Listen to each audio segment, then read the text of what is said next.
entire run. You don't want to get the. This is only okay because he's wearing the mask. Yeah, I guess we'll do it. There's another mask next year. Yeah, those are expensive. We'll just have a mob of people surround you. That's not No, nice. you get Like close enough passing to out do it, glasses. trigger it. Yeah. Oh, useful. Yeah, so it's Well, we have to document first. If I don't get any more esports, we can do that. triggers the door and then you just knock them out of your leisure. Use all his Twitch money. Yeah. Twitch bucks. Okay.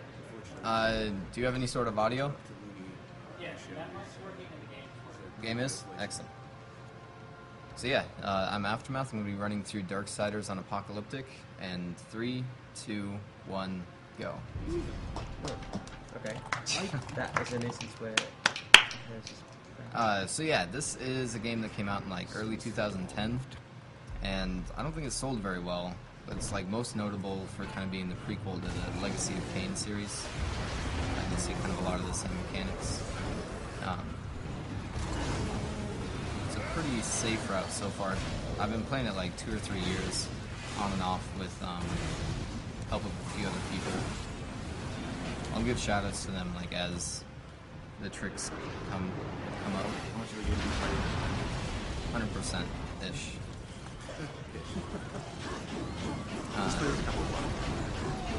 Well, it's interesting. Like the glitches in this game, like aren't really that comparable to things in like Soten or like Ocarina of Time. They're just kind of like the small time savers that are just kind of like movement optimization and just real clever patterns of using the movement. So this game's kind of a mashup of a whole bunch of other genres. So it's like part puzzle, part platformer, things like that. And I think I might It has have an inventory screen, right? So it's an RPG. Yeah, it's an RPG. Well, I am getting sniped. It's bad luck. By a world record. There we go. So yeah, you just kind of platform your way around. Those you don't generally find on your first time through. It's kind of an Easter egg, I think, that they included. There's a few of those. Just by kind of doing arbitrary things, it gives you small shortcuts and whatnot.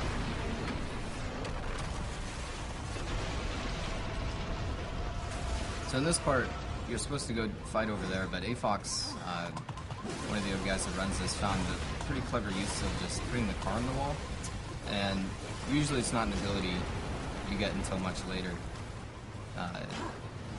But obviously saves a lot of time, because those climbable vines are just behind the wall.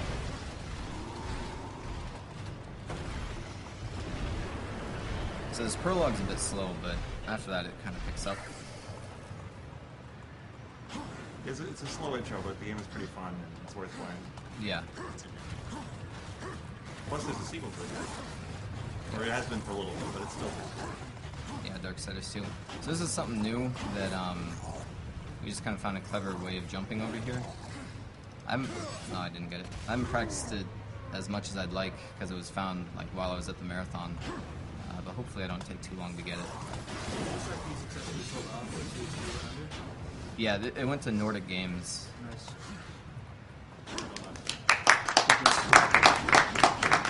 That's like that jump is pretty tight. It's about as tall as War is. Yeah, it's like exactly War's height. I'm thinking part of the reason it works is because the flip saw like compresses you down, possibly. And yeah, I haven't learned to navigate that backwards yet. So Backwards movement is faster. yeah, backwards movement is faster. In a lot of ways, it is like Zelda for that, because you can go into like something very similar to Z targeting, and there's quite a few forms of movement available to you there. Like Zelda, because it became a giant red monster. It's kind of like Elmo's Adventure in that. Oh, don't fall. That was the track. It's still What's better, Elmo's Number Adventure or Blood or Dirty?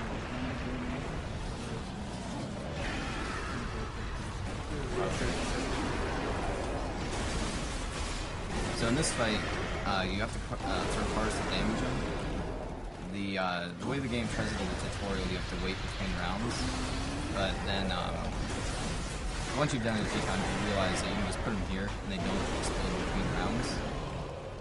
And basically just makes you cycle as quickly as possible. Cars do a lot more damage than most things that you can do at this point. Anything you can grab and throw is better than your sword, basically. Despite, like, having an awesome-looking sword, it's not very good. One of the best movement tricks is moonwalking. Only available there. See you, man. See you, Butters? Later. BB. So yeah, that's the prologue. I think. Yeah, that's pretty much the prologue.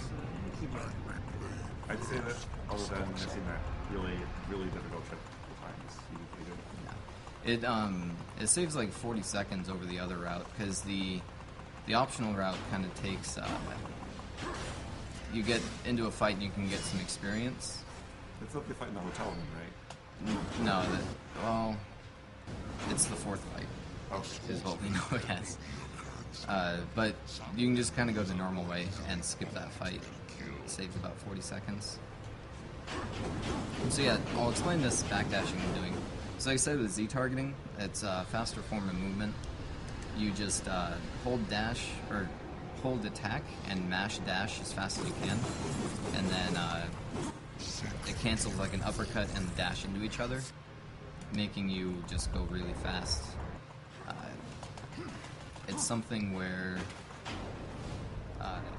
since you have to use Z targeting, you have to make sure there's no enemy spawns in areas that'll like interrupt you or make you go the wrong direction.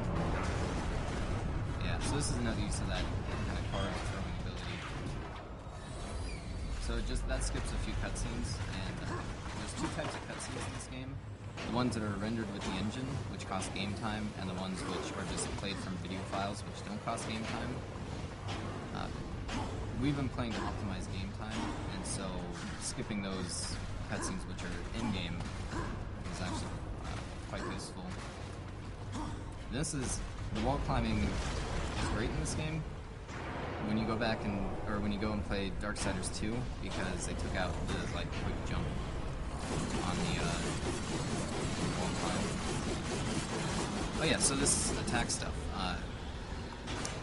Basically, you have a 4-hit sword combo, of which like the first hit is pretty much the strongest, and so you can just do the first hit as fast as possible. You can just block for like a frame or two, and then just attack again immediately, and you'll get a very fast attack. So we call that sword canceling, and it speeds up a lot of the fights. It's nice because that's one of the, you don't have to buy from Volgum or anything, it's just available from the start.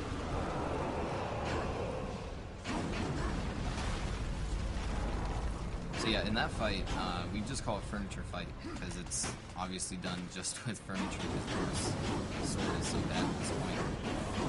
And then here's kind of using the Z targeting off of an enemy to kind of go where you want.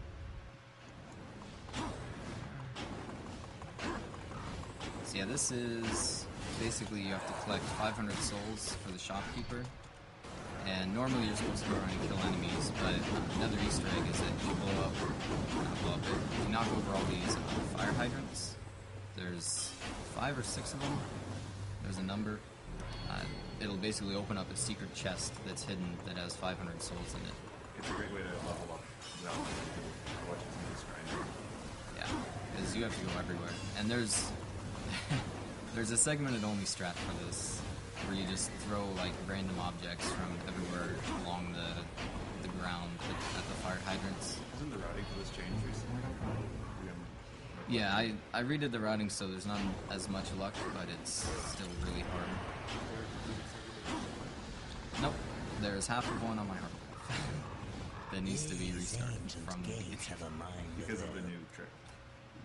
Actually, I might be able to salvage the first thing, because it's just the best. But yeah, it's like I said, been run like for multiple years by AFox and I, and we AFox found a lot of stuff. I've mainly just run it like AFox, Kuro, Angerball.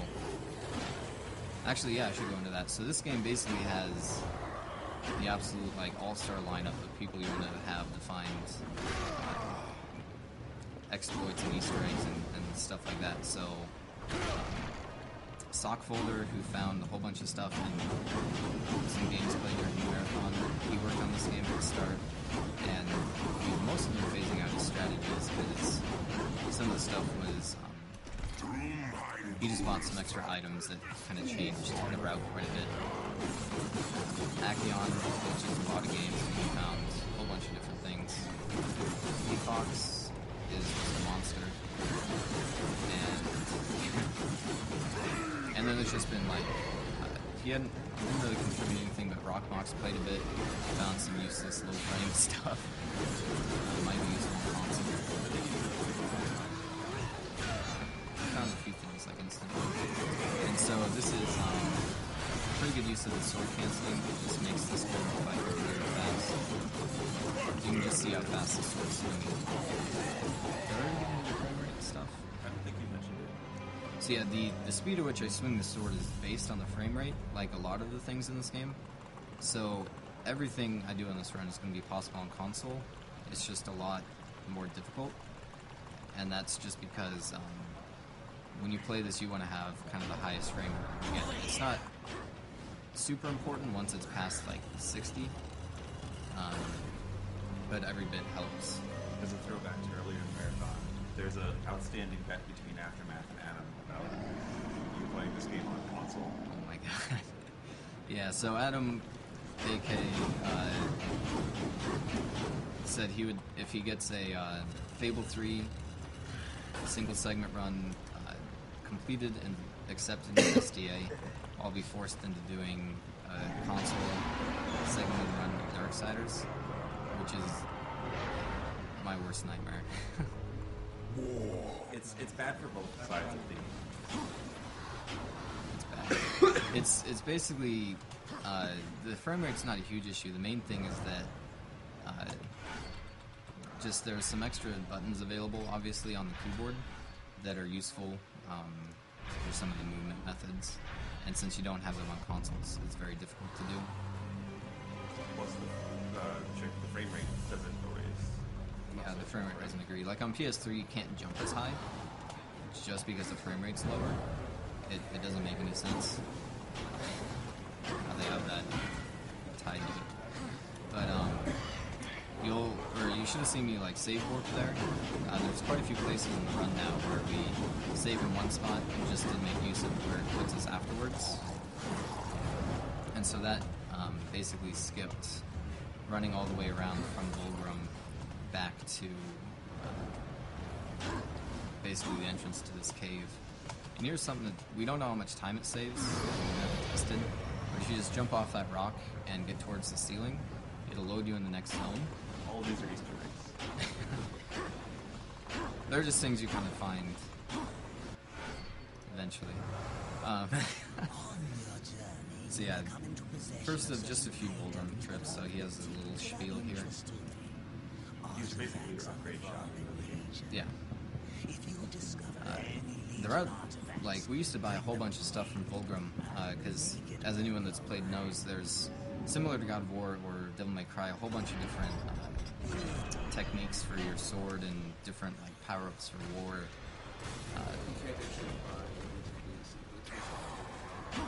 Oh, okay. Maybe it's Devil May Cry then. Okay. So like Devil May Cry, it's kind of like Devil May Cry in that sense then. But because we don't really need anything, because sword canceling is so good, all we get is what's called Meteor Dash, which basically allows you to do a mid-air dash, which is very useful. So here, to load the next section of the game, I just have to reload.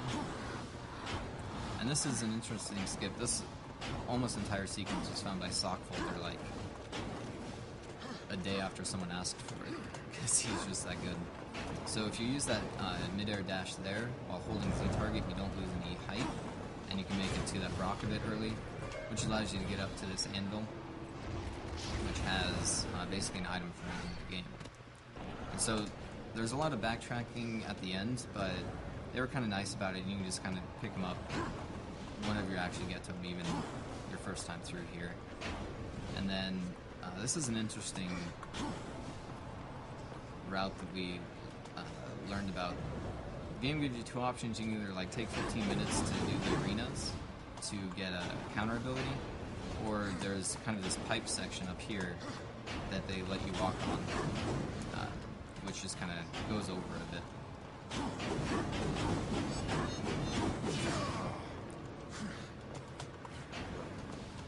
So yeah,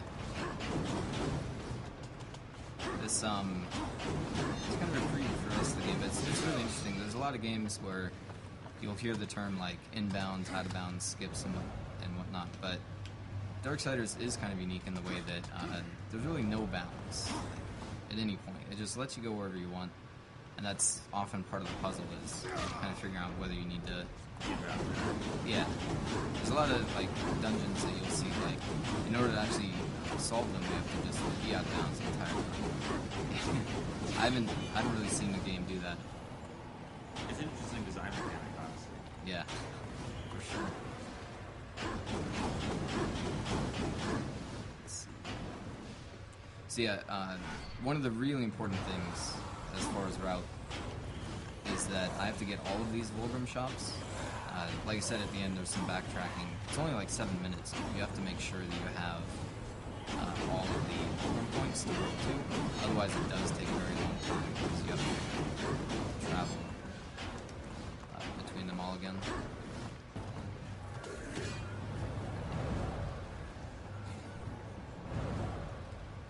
So this is a, I guess a skip, that has evolved a few times. There used to be an enemy we fought here, but we came up with a whole bunch of different strats of speeding up the fight and then how to kind of just get around it. And this is the final evolution, I think. Unless Fox finds something again. You can just jump around the cutscene trigger there, and it basically just never spawns the boss, which then lets you have early access to these, I don't even know what they're called, the glowing blue balls. Good jump balls. Yeah, whatever they are. So I guess if you were to call this run like any percent something... Whoop. It's definitely not 100%. Yeah, it's not 100%. It's any percent. One of the interesting things to note on it is like we don't grab any keys throughout the run, so we don't do any of those blue doors. Here's the Autoscroller. So what do you want to talk about now?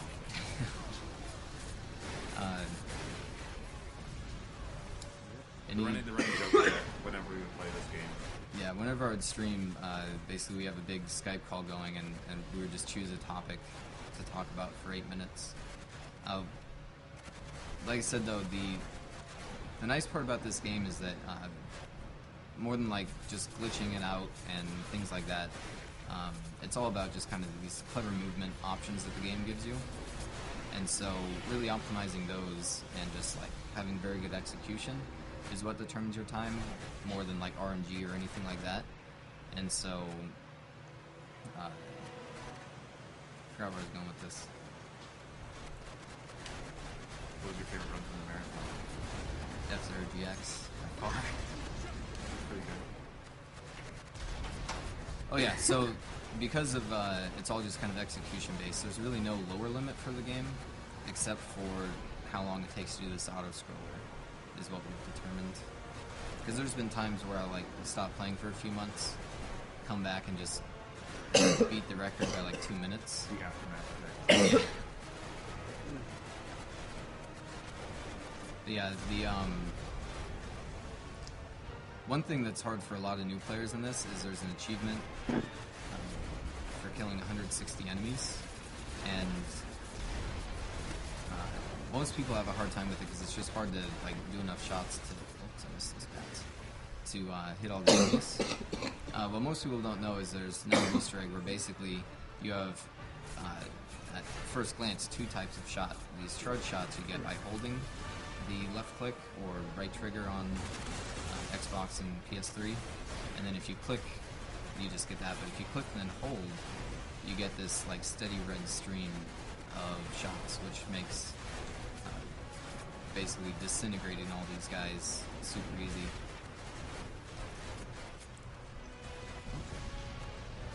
How fast you shoot depends on your frame rate, so it may still not be enough on console to get it easily, but on most PCs you can just do this and it's very easy to clear this. It's always really funny when you gain or lose time on this split. Yeah, I have on my W split I have times for before and after this, and it's mostly just there to see how long is left in it. But there's been runs where I like gain and lose a couple seconds on Autoscroller just from horrible timing, which then ruins the like rest of the splits. But whatever.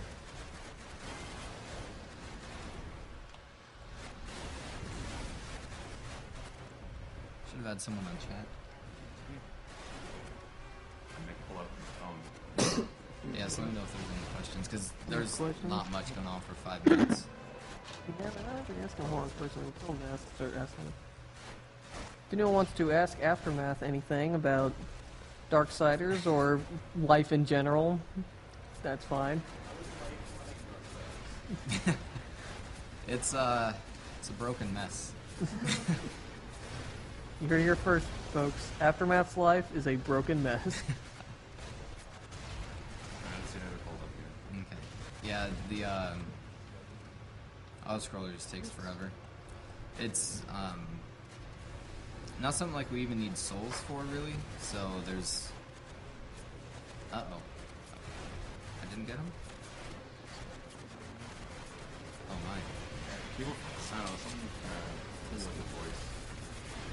Yeah, they keep talking about lowering the game audio or raising the voice mic. I was thinking about a dry shaver. How long did it take to get the beard? I've been growing the goatee for like 2 years, 3 years, something like that. I'm quite happy what with is it. Darksiders about? Good question. Let's see. I haven't watched the cutscenes in forever. So basically, you get there, and the prologue is kind of the prologue of the game. So the entire setup is that the apocalypse isn't supposed to happen for quite a long time, and it'll be between the kingdoms of heaven, hell, and man. And so it's not supposed to happen until after like man's got an equal ground with heaven and hell. And then what has happened though is that it's just started early, and war is sent down as one of the horsemen of the apocalypse. But he doesn't see the other 3 horsemen there, so that's why he's trying to go through and get to Straga to kind of see what's going on. And then turns out like it did happen early. He was blamed for starting it, and then he's basically sent back to Earth 100 years later, which is where all the main game takes place, to try to clear his name and figure out what actually happened. So that's what the entire story's about. Most of what you do is just kind of, there's this demon Samael that has info on how to get to like the end game bosses. I don't know what they are lore-wise. And you have to collect a whole bunch of different parts for him so he can regain his power that was sealed away. And then that's pretty much the setup of the game. And so once you do the main 4, it's basically just one last dungeon that's pretty short, and then the end. What is the world record for this game, and who holds it? I have the world record. Game time, it's 1:14:47. I'll answer this question because I should know the answer. He's playing the game on Apocalyptic right now, which is the hardest difficulty. The reason is because it doesn't change too much. It just changes how much enemies do to you. Is that correct? Yeah, just the damage you take, which I won't be getting hit a whole lot, so I don't really care. But all 3 difficulties should essentially be the same speed. People are asking how you got into speedrunning. I got into speedrunning quite a long time ago with, I played just Smash Brothers Melee, and then just a few of the people I knew from there did speedruns of Metroid Prime, and so that's where I learned about it, watched a whole bunch of runs, and then didn't really do much speedrunning until I played this, and just absolutely loved it. And so I knew it was a game I could sink just hundreds of hours into, and so this game's probably where I got my real serious start. Other than that, I did like some DS Castlevania games, but they weren't all that optimized. What's your favorite part of the game? Everything aside from the Autoscroller I really like, because it's a game where the speedrun, you just basically mashing buttons all the time, and so it's just a lot of fun to play because you're constantly doing something. And the fact that like the way the game plays in each dungeon is kind of different, just in terms of what you have to do. How many hours do you think you have logged on Steam for this? Into Steam, I have 161 hours in Steam, and that was within the first 2 weeks of playing. And then I switched to basically a cracked version, so I could just carry it around with me on the solid state drive for all the places I went.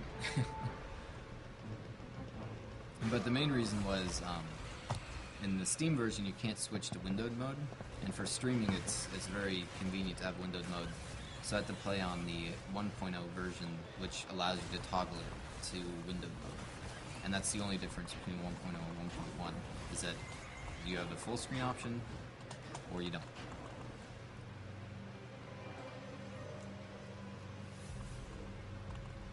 So yeah, this is a dungeon where the skip I'm going to be doing was actually probably found by a whole lot of people, even on their first playthrough, because it's just, again, a clever use of the horizontal dash to cover a bit more ground than I guess they designed the level for. So in this fight, I basically just want to attack them as quickly as possible and then do the cutscene kill, just because it's faster than hitting him like 5 more times. Okay. So yeah, sword canceling, you just kind of get into rhythm, and then if you mess up, it's hard to, or it's easy to just kind of keep messing up. So you'll see me drop the sword cancel combos quite a bit.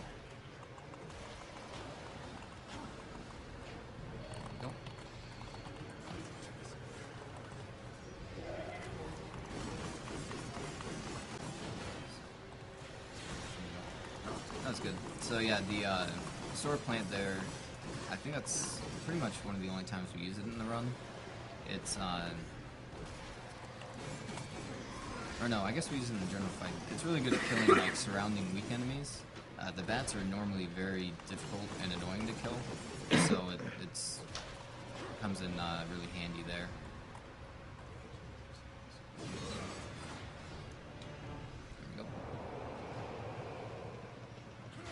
And then next is kind of the first puzzle of the game.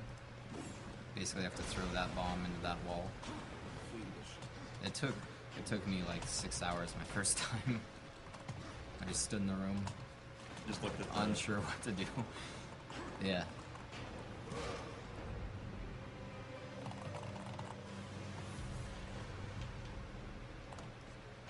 And then I'll see if I can get a little glitch that I always like to do here. Oh, this is one of my favorite Easter eggs. Just, if you hit action at the right time, oh, it's close, you'll,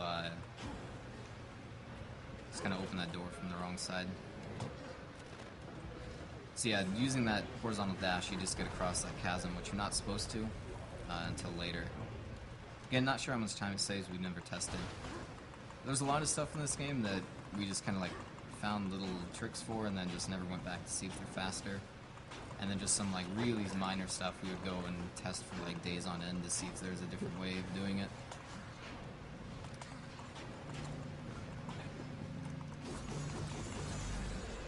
So now I'm getting the second sub-weapon, and basically what the second sub-weapon allows you to do is just kind of switch between the weapons in mid-air, and when you do that, it just gives you another ground jump.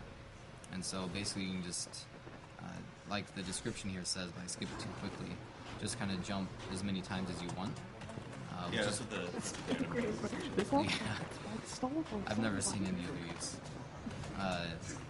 So you'll see that from here the game opens up a lot. Like, I know when I first played, I thought it was a bit linear, but with this, it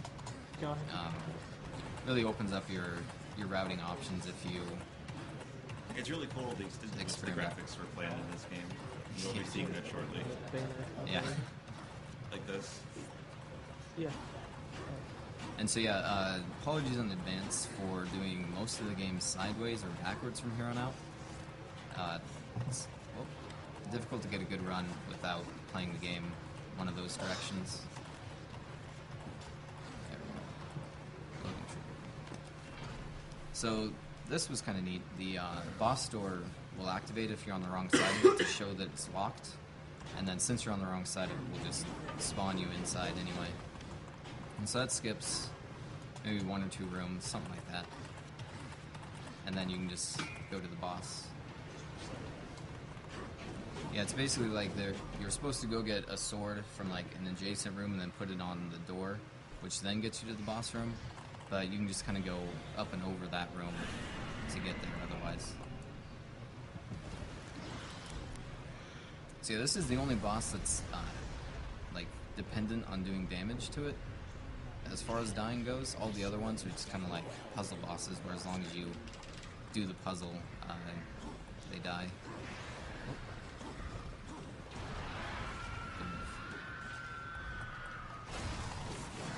Yeah, the trick to this is basically you just have to light the bombs on fire. So if you throw it through the fire, it just saves a bit of time of getting out the boomerang.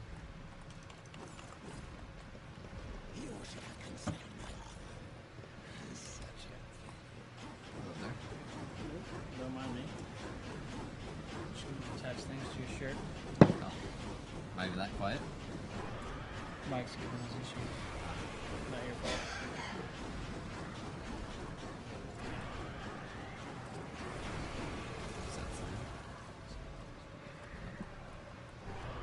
Did you talk about a new skip in this game? That's a funny name. That's later. Okay. That's much later. Yeah, it's interesting. There's been actually kind of a rash of activity on this game. Because I stopped playing it for a few months before this event. And then AFox had recently come back to it as well. And so there were a few things I had done that he had just found like this week. And then there's one coming up later in the run. Oops. So I know, like this was my first PC game, like ever basically. So even on easy mode, I spent a long time dying to this boss. Normally you just have 1 life bar here, but when you take like that invisible platform section in the prologue, the game gives you 4 as a reward. So it makes like in addition to just knowing the fights and not getting hit, it makes Apocalyptic pretty trivial when you start with that extra life. There we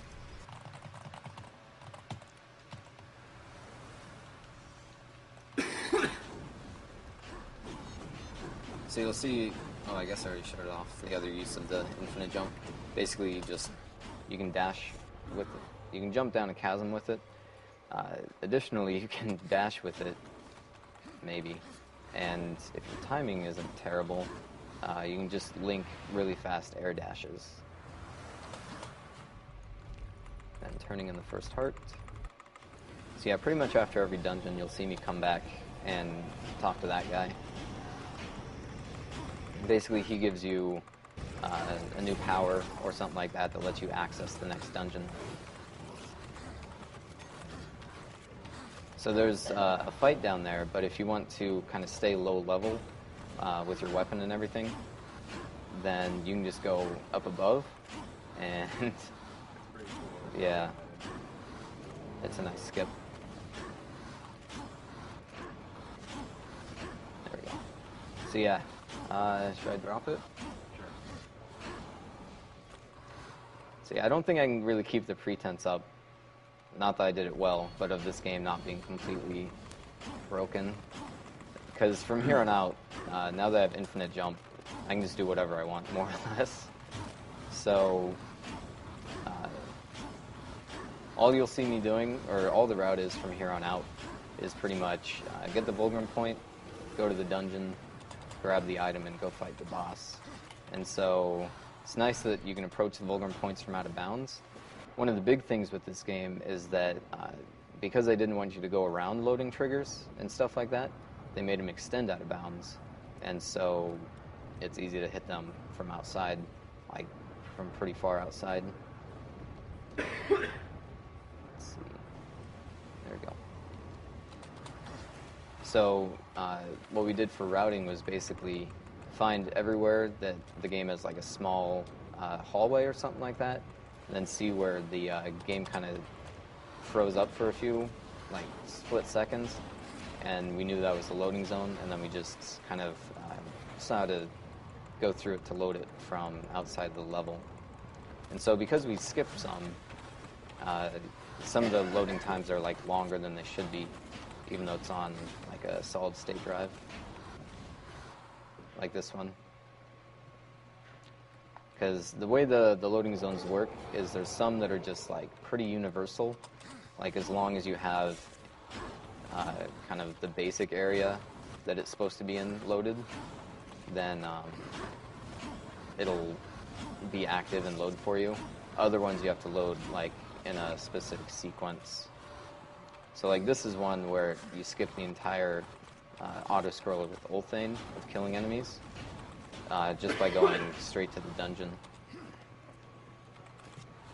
And then this was the dungeon with a whole bunch of different changes, because as we got better and better at the like infinite jump, which used to be really hard to do, used to be using hovering and stuff like that with the scythe, we just kind of skipped more and more of the dungeon to where now we barely enter it. All we do is like you see these doors, and any door you open will load the room behind it. I hope I don't drop this. And so if you open any of the doors, or there's just some like of those global loading zones floating out in midair, if you jump over to them, then somewhere around here, there we go, then it loads the next part of the dungeon. So like this is the closest you can get to the item with that global loading zone. If you just jump straight into the room with the item, it won't load. Or it'll load, but it's just slower.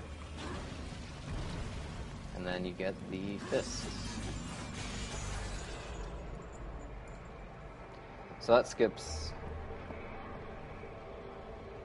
Well, you skip the entire dungeon, basically, between these two splits. I remember there's one dungeon where you could, like, see where you're supposed to go at the beginning, although you didn't really. Yeah, that's the fourth dungeon. Just calm down a bit. We'll get there. Don't rush me. I'm going as fast as I can.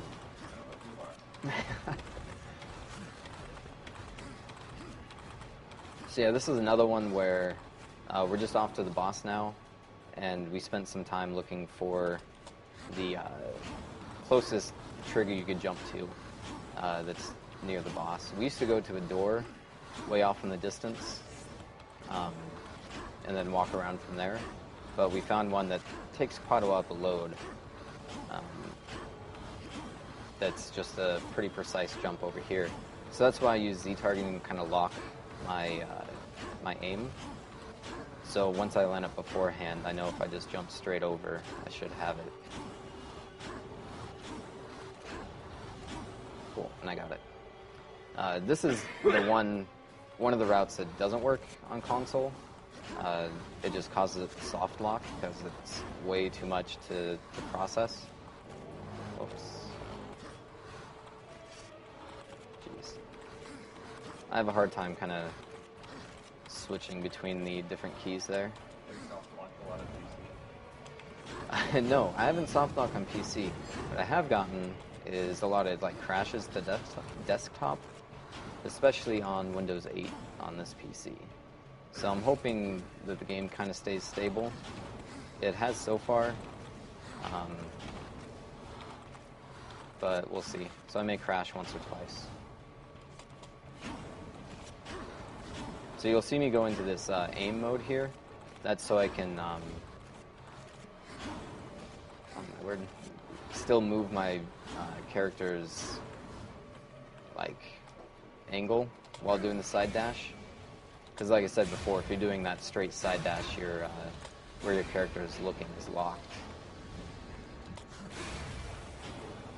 Here we go. So one neat thing about this boss fight is that I just went into it backwards, so I skipped over the trigger that causes him to spawn, and then broke all the obstacles that are normally in the way, and then caused him to spawn. So basically, made the entire fight pretty trivial from the start. Then this is another AFOX trick. Basically, he's scripted to hit you away if you're too close, but if you just go back immediately once you break his crystal, he won't hit you away. So you can just go grab the train car and then wait in the cutscene and hit him again immediately, which ends the fight.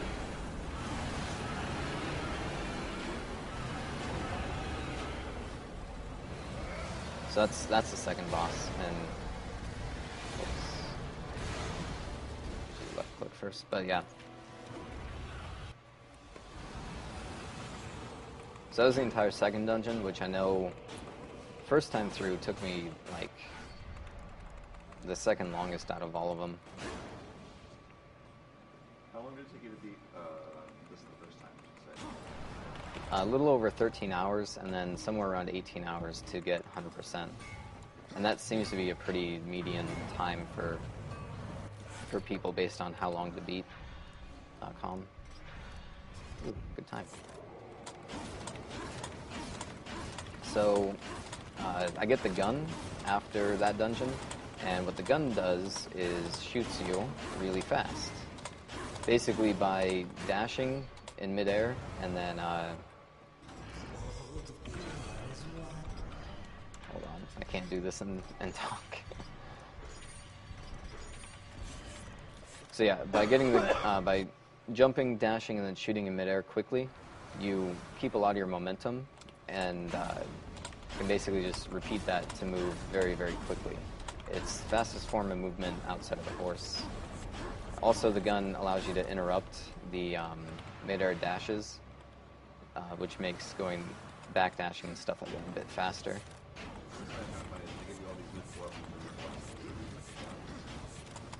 Mm-hmm.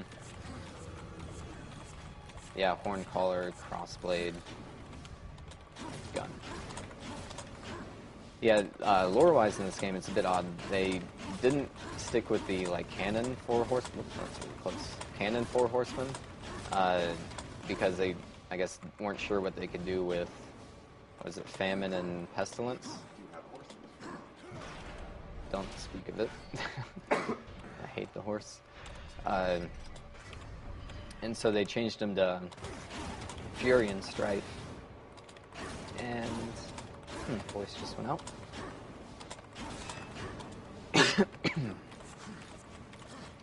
Yeah, so for whatever reason they gave Strife a whole bunch of different guns. Like that's his character class, is the gunman.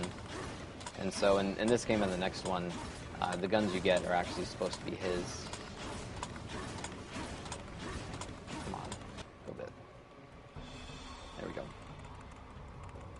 So yeah, now just have to go get the Volgrim warp point again. Oh, that's close. Yeah, as you can see from just how many movement mistakes I'm making, individually, the movements are pretty easy to do, but just doing it over an hour is hard not to mess any of them up. Because you have the balance between going as fast as possible and just getting it consistently. There we go. Up. And then pretty much through all these sections that I'm gun dashing, I'm just kind of staring at the mini-map to try to see where I am. Have some hope of going the right direction. And as far as picking up Darksiders, it's I think pretty intimidating to pick up because the entire run is backwards. But this was something that took a really long time to get.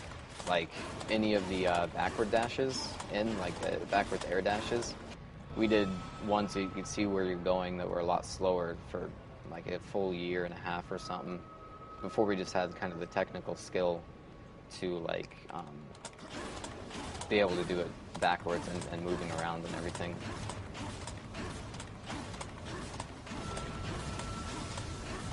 And then this part, you're supposed to slow down time so you can move on the sand and get between like designated points.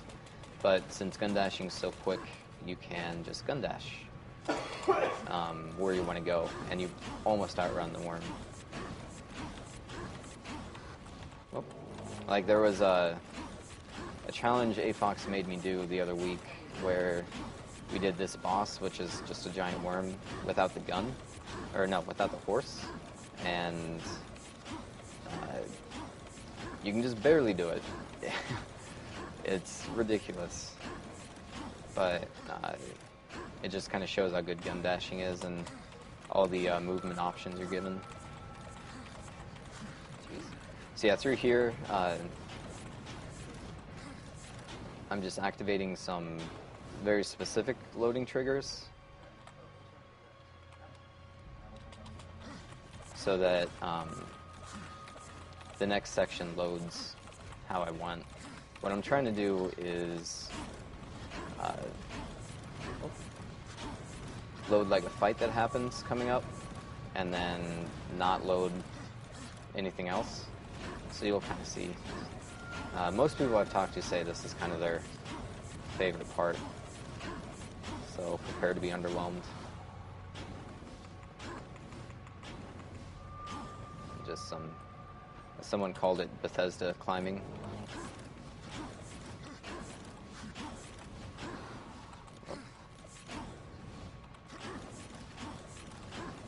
So yeah, this part was actually like something that I was especially really like hesitant to try doing backwards, just because like it's really hard to see where you're going because there's like almost nothing to look at. So we basically just line up on the really blurry background for the for that tower and whatnot, and then just kind of go backwards and drop at certain points. But yeah, to do the infinite jump like that, and why I said it's a lot of button mashing, is you have to hit jump and switch your sub-weapon at the same time. On PC, there's a next gear button that on button press will switch, and so you just use your weapon and then mash jump and switch 3 times to have it loop, and then just repeat it. And so the reason it's so difficult on console is because there's no next gear button, and you have to use the D-pad. And the D-pad doesn't, or 1, 2, 3 on this, it won't switch until you release the button. And so you have to time jumping and releasing a button at the same time on separate hands while you're doing the control stick. And you can get it once or twice pretty easily, but there's some where we just do it hundreds of times in a row, and good luck on console. So yeah, this part works because War does not die from falling, except in very specific places. But the enemies do. Like, there's quite a few spots in the game where they have cliffs set up so you can hit enemies off, and then they die after falling, and it feels great. But in this, you just let them fall,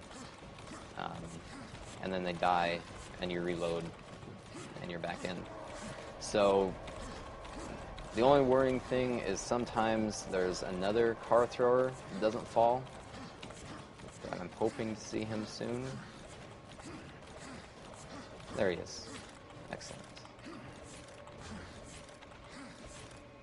So as soon as he disappears, then I can save and reload, which actually reloads the entire level. And the reason I have to do this is because the next part of the fight, basically the enemy won't die from falling. He actually doesn't even fall that far.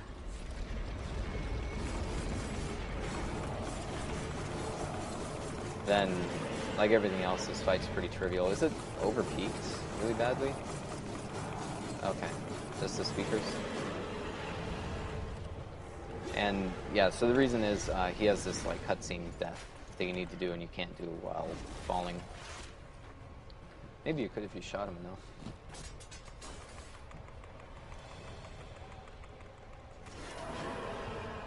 And then the one thing that we did buy at Bulgrim was Possession, which refills this Chaos meter, which lets me go into that form and just wreck this guy.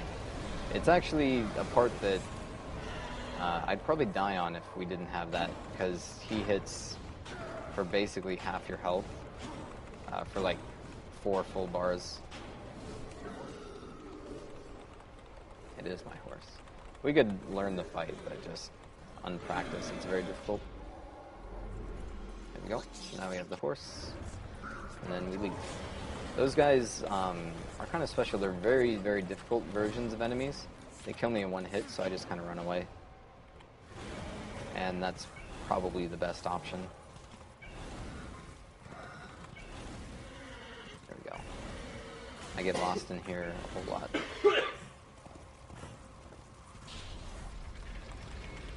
So yeah, during most cutscenes in this game, you don't have any control over your character. Okay, horse. But during this cutscene, for whatever reason, you do. And so while he's making his face to the camera, I'm just jumping into the air away from him. And so, shoutouts to Sunny Jams. This is his skip. He didn't find it, but it's named after him.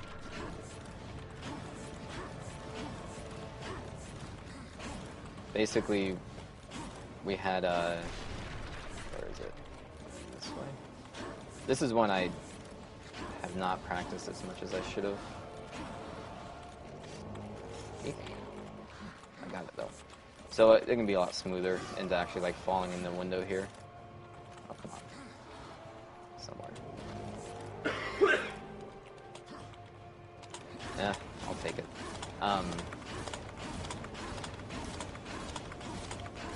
Yeah, he was a really cool dude. He watched my stream all the time. Didn't play, but wanted something named after him, so we gave him that skip.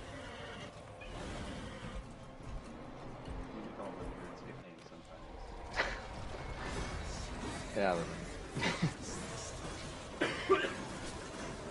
It's coming up soon. It's coming up soon. So, yeah. This part is just annoying. Like, War swings whatever way he wants while he's on the horse. I can't be too annoyed because at least I have a horse here. Normally you can't, like while you're on the ground and you're not on the horse, you can't attack, you can't use sub-weapons, you can't do anything. But there's like a very tedious set of moves you can do so that you can use the sword while on the ground. And so doing this fight without a horse is possible, but only with extreme frustration. So yeah.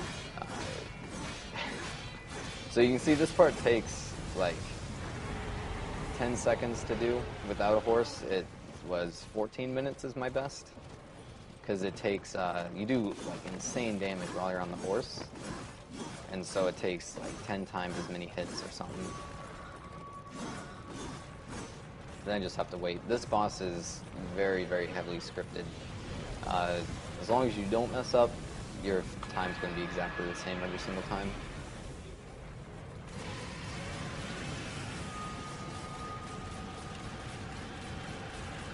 And you don't have to kill like anything in this round, but I just do to pass the time.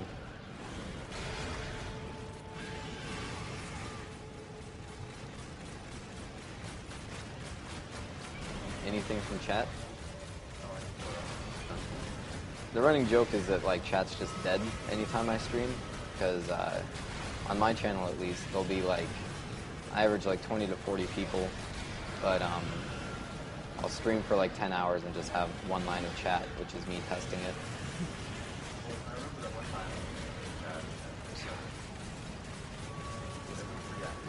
Yeah, yeah. You're kind of baffled by the mask behind you at the moment.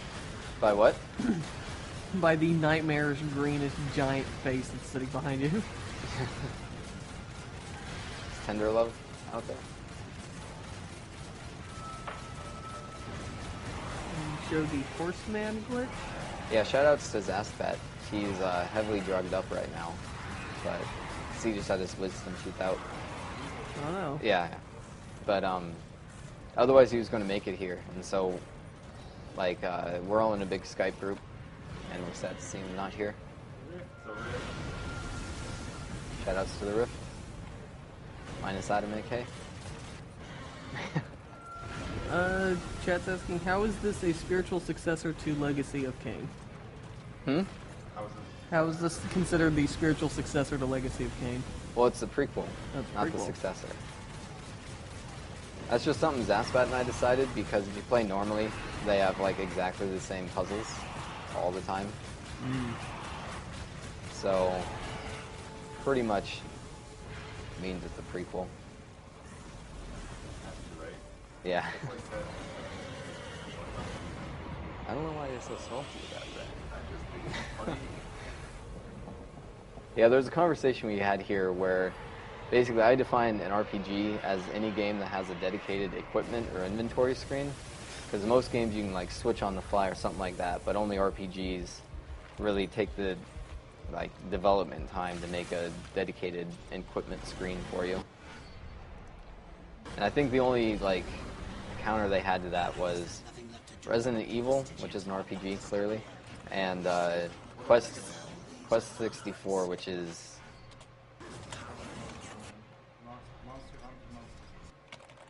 oh, that's a good one. Yeah.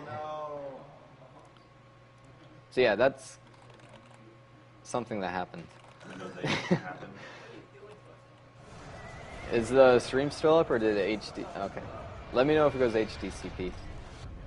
It definitely might. You just Charles Barkley the game.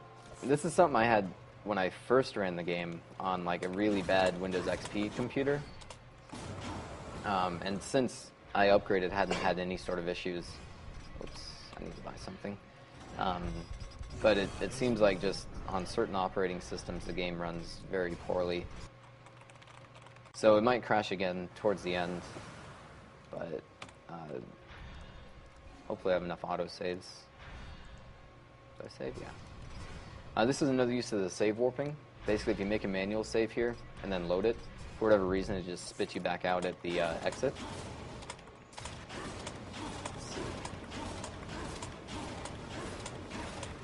So I think my favorite Monster Hunter monster to fight is definitely different than like just in general. I think best one to fight is probably like Stygian Zenogre, because he just looks amazing and it's a pretty active fight, and you can do it with any weapon and feel like you're making a difference. And then like coolest monster, I don't know. Yeah. It's pretty much like the best game. It's something I had played, like, I've played very few games. Like, I didn't start gaming till like N64 and only had like one game for console generation. And then at the marathon here, which way was I going? This way? At the marathon, someone showed me Heavy Nova, and I just like couldn't believe my life was complete without it. It's kind of like this game. It's like an action platformer, and then you have some boss fights at the end with real skill-based combat. So I'm definitely going to be buying that game and doing a speedrun and streaming it. Yeah, there's a few words in there I'm not sure I agree with, like skill, bosses, levels. It's game, yeah, game doesn't really fit either. It's a game. It comes in a game box. So does a pile of vomit. That doesn't mean it's a video game. I've played DVDs on my PS3. That doesn't make that them can play games. DVDs, maybe. I 100% use all the time. Yeah. Oh god. Help.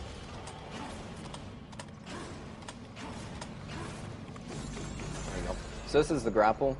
This dungeon's kind of interesting. It was the first one that was routed because basically you start out looking at the boss door and where the item is. And so once we had infinite jumps, infinite hover, all those sorts of things, it was just like, well, let's go there. And then there was kind of a, once we got here, it was kind of a trickier setup to actually get to the boss. But AFox found a skip, which I think we're calling the Raise Your Dongers skip. I'm sure chat won't have any sort of reaction to you saying that phrase. And and so that saves like 20 or so seconds and eliminates basically one source of variability in the run.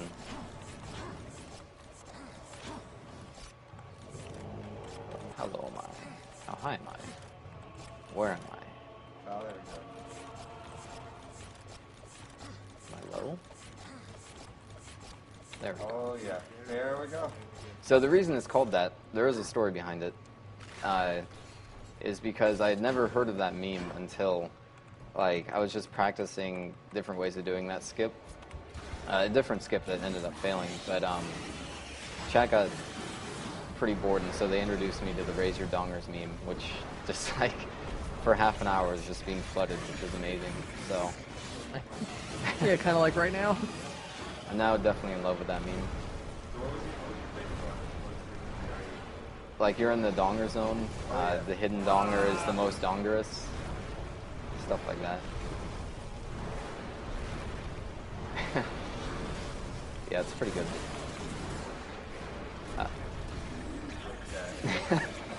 There's not a whole lot. There's not a whole lot to this fight. Basically, you just the thing I never got about this, and I think I said I ran this game last marathon, and I know I said the same thing, was you're put into a dungeon full of webs, it's tons of spiders, like just web everywhere, and then you get to the boss, who ostensibly would have made all this, and it's a warp around spider that hits you with melee attacks. Nothing else. Like, that's it. So it's like something I never really thought or noticed till I thought about it as being very weird. There we go. Mess that up a bit. You can save a couple seconds over what I did by grappling at the right time. Is that still liking it? Excellent.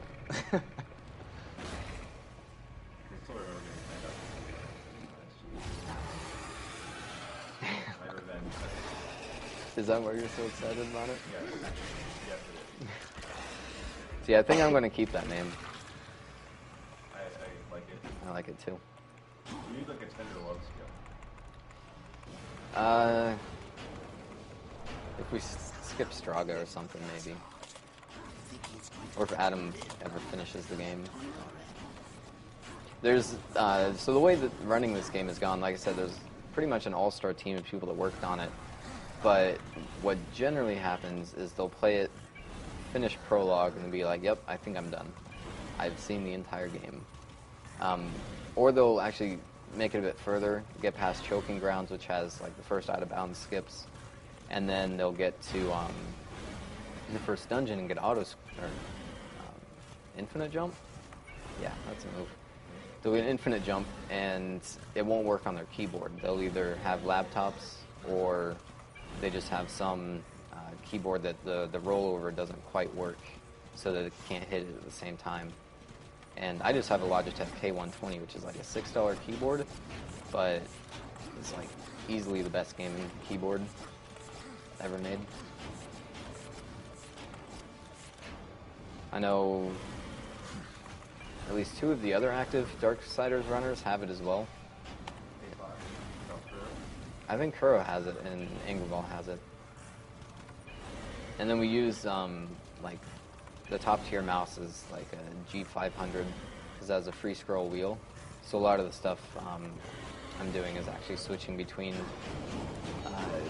the ratchet and the free scroll modes on the wheel. That's how I do these dashes really quickly.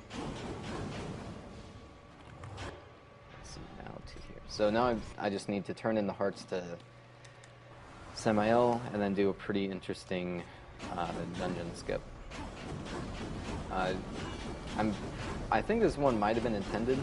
I know at some point we had talked to Ben Curtin, who did the Darksiders 2. He was like the senior combat designer, and he was a really cool guy. He was interested in the runs. Gave us like shout outs on his Twitter, I'm pretty sure, when we got it and streamed it. And then he said he liked the runs except for the out of bounds stuff.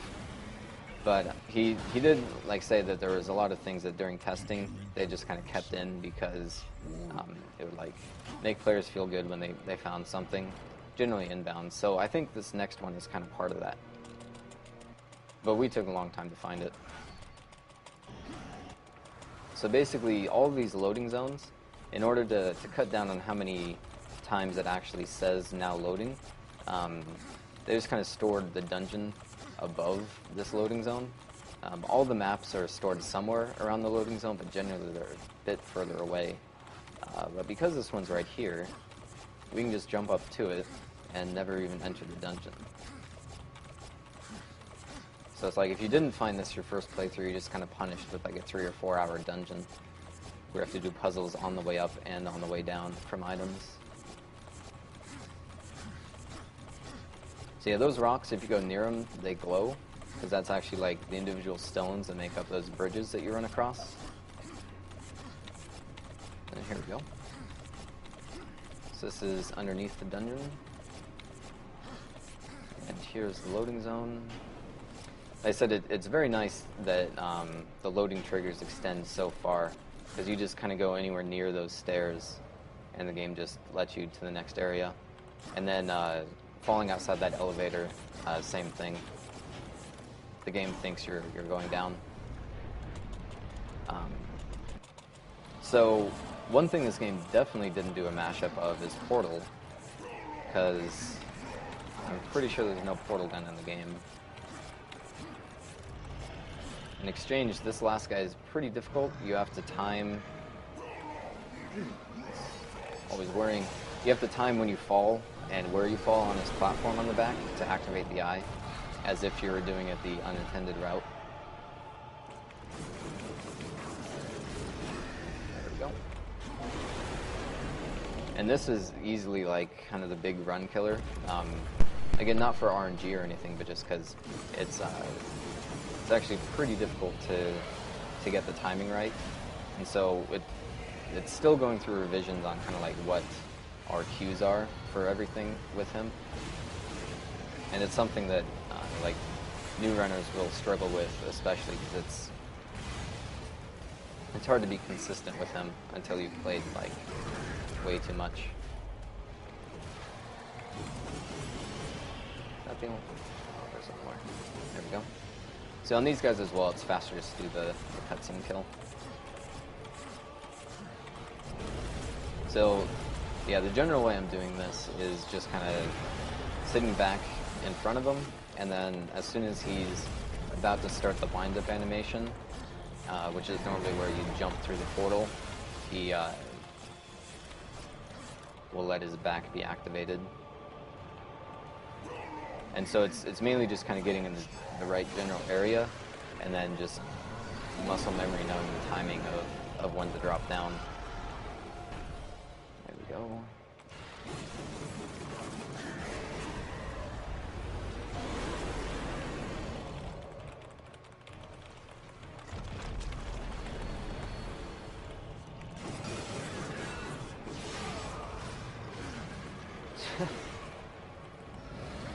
I was hitting the transform button and it just kept shooting the gun. It was weird.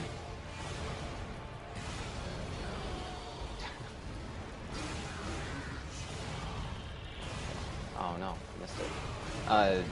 These fights you can get like I don't really want to call it lucky, but you can just have some luck and just kind of like good manipulation of kind of your combos and how long the chaos form lasts to kill all of them while you're in chaos form. It doesn't always work out, but it always saves a bit of time. And then this should be the last hit, assuming I get it. That's a bit early, but there we go. Cool, so that's Straga done. And from here, there's not a whole lot of run killers. I just need to make sure not to mess up in every place that I go.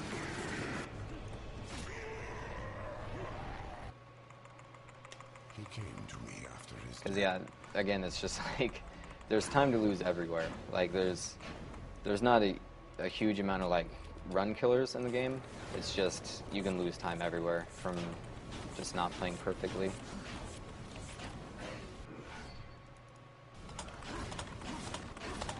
So that's especially true of like transitions like that, from going to like infinite jumping to an area and then starting up gun dashing.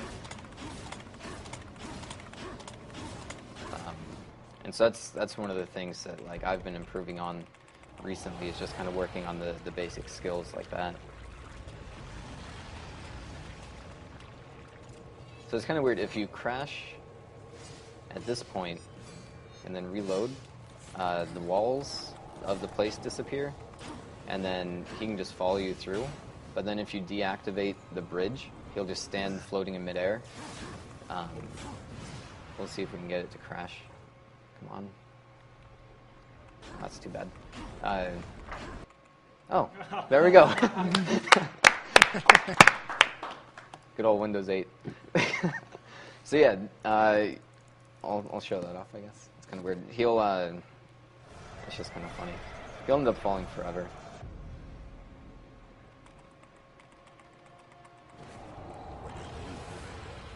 I don't know exactly why. Maybe it saves time. New strats discovered.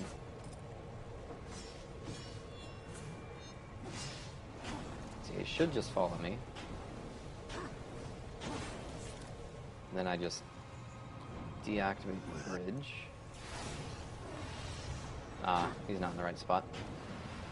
I did it once.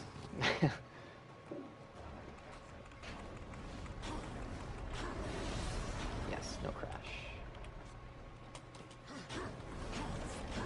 But yeah, look into that Apex. It would save 3 infinite jumps.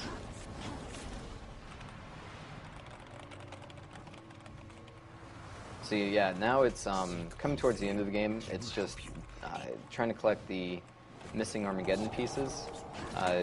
If you remember, I had gotten one like kind of right at the beginning of the game, so I only have now 5 left to get. And so we'll just go through the 5 areas. Cool, thanks. Sorry, I forgot what button dash was. I'm new to this game.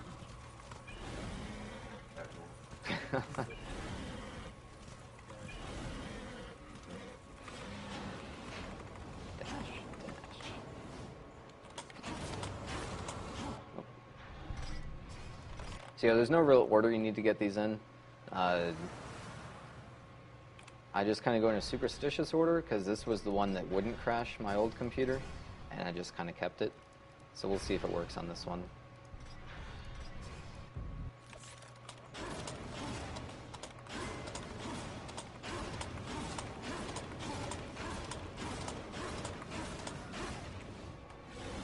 Yeah, towards the wall.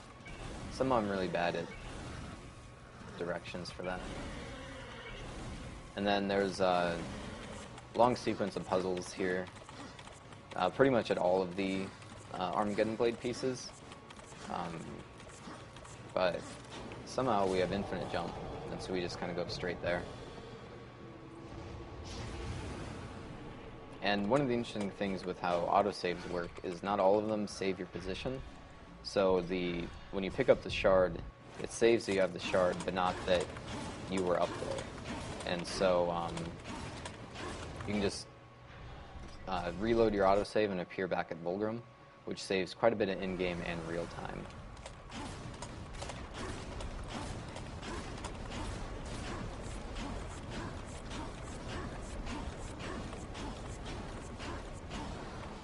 Oh, there we go. And so here I have to take kind of a roundabout way, because there's a long cutscene and then fight with one of the main characters, but all they did to stop you from skipping it was put an absurdly tall barrier in the way, so we can just jump over it. And the reason we have to jump over it, like the cutscene itself doesn't cost any game time or anything like that, but it saves your position, and so you lose the time that you have to go running back to Volgrim.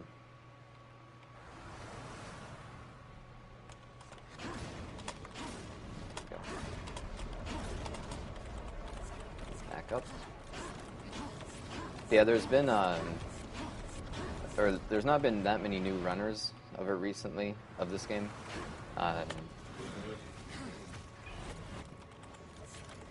What? Oh, there's this French guy called Ink Alex, and he's slowly bringing down his times, but it's kind of a tough game to pick up because we don't have really any resources made at the moment. The way everyone's learned is just by watching like archives of other people's streams, and then just kind of following along blindly. And then Kuro's been playing quite a bit and is the closest person to my times. He's gotten like some 119s, which is really very good. It's quite reasonable. Oh my word, quite reasonable.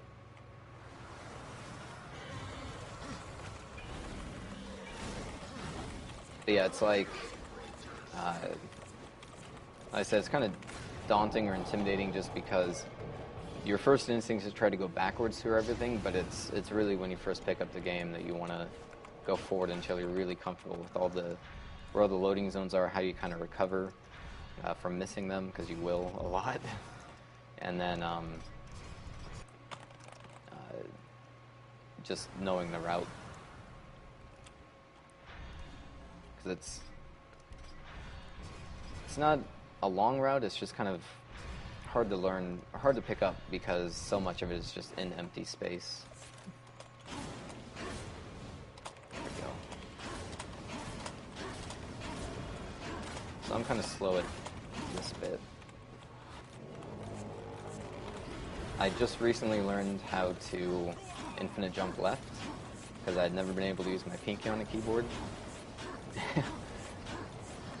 Like I said, my first PC game was this, so some parts are just me being bad at keyboard and mouse. Here we go.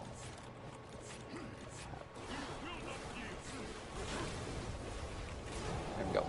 So that's the last piece. Now I just go back to Old Thane and put them all together. The game says I need to find 2 more, but the game really doesn't know what it's talking about, so I'm just going to find none more. I don't think I'll beat the record, actually. It's too bad. I think the, I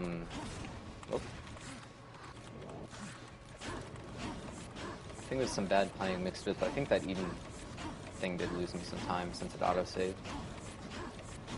Oh well. This has been a pretty solid marathon run.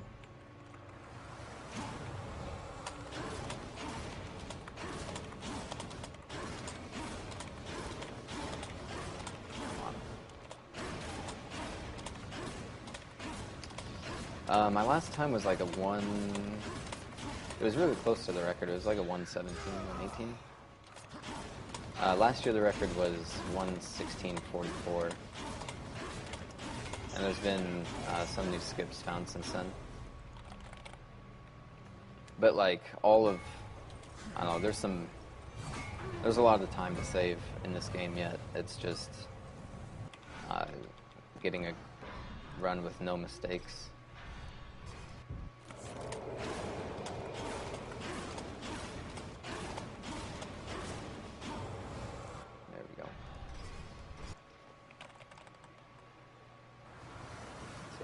It's very nice that you can just save and warp to the end of these, so otherwise there's just too many. And as you saw before, I have a habit of just kind of like falling down and losing a whole bunch of time.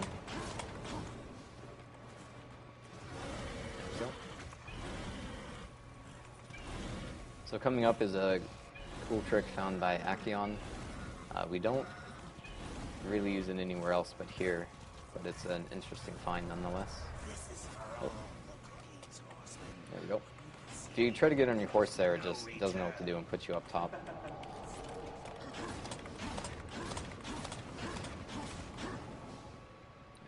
And so this boss fight used to be like the bane of every Darksiders runner existence. Because you used to use the horse, but now you don't, and it's much more enjoyable. We had thought that you need to be on the horse to do like some special attack to hit this guy. All you have to do is just as soon as he starts running, hit him with the normal sword swing. He just falls down and just doesn't even know what to do with himself. And then he's another scripted boss, so you just kind of get away from his hitboxes, and then you're generally safe as long as you remember his pattern, which is embarrassingly gone wrong way too many times. And I think it's faster not to hit him because maybe you have some frame delay when you hit him. I don't know. It's just weird mechanics for a final boss. So you just need like 5 hits total that aren't even hard to do, and then you beat him. That was close. I almost forgot his pattern. So that's how easy it is. I guess. No, not for a while. Are you coming up on time? Oh, there's no sound for that. Also, for some reason in Windows 8, most of the sound in this game has been wrong for what it's supposed to be, and fittingly, there's just no sound effects for anything this dragon's doing, basically. That would improve it. It like starts it and then it just cuts off, so I don't know.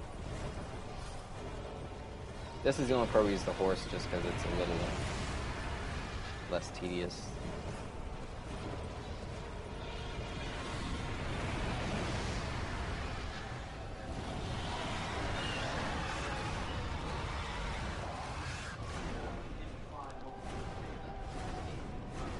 Yeah, the game's still running. So yeah, I guess the game froze. Nothing interesting is happening. You can pick up though. I don't mind. I'm not modding chat.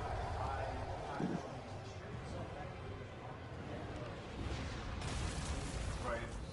Switching scenes or something? That's weird. So I have these capture cards at home, and I've never had like any of the issues we've run into here. I guess I don't have 4 of them.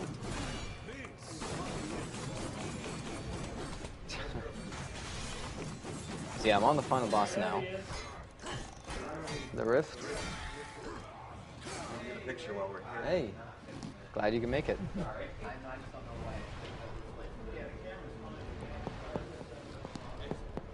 What did you? Oh, what did you do? 16?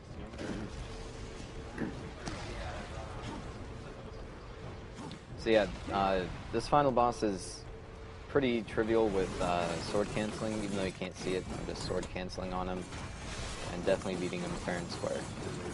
I'm not cheating, as far as I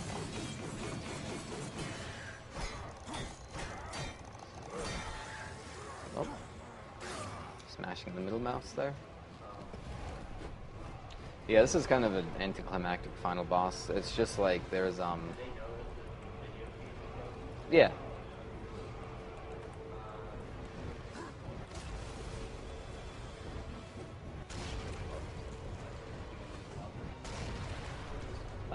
Yeah, I'll pause it now.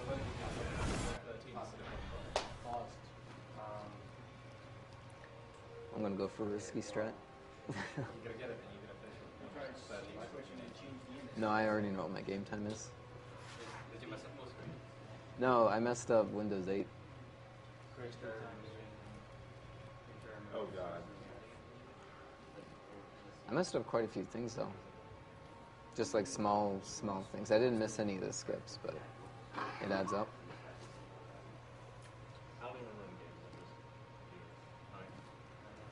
Same. This is just a replay. Oh, I got a game in bonus. Hey, try it. At least I'm good. Actually, yeah. Where are you going to? Where you? Yeah. Where are you going to eat? Across the street, whatever's still open. The sooner we go, the more open. TGI's is probably still. You want to do Cordova? Well, it's not good stuff. What is that? It's like a Chipotle, but it's called Cordova. It's exactly the same. That's just cutscene. But you can do the other bits.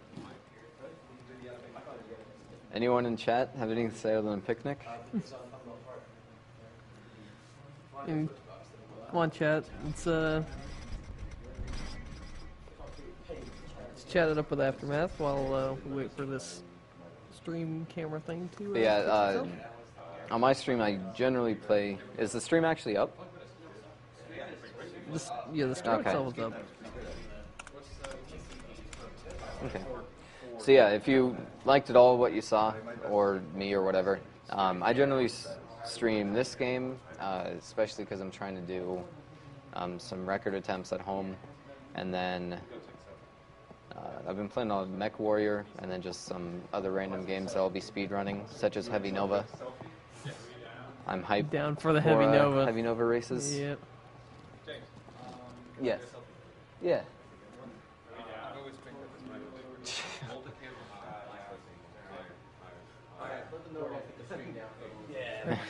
We're going to take the stream down for just a moment while we get this fixed, so everyone just stay calm. Don't go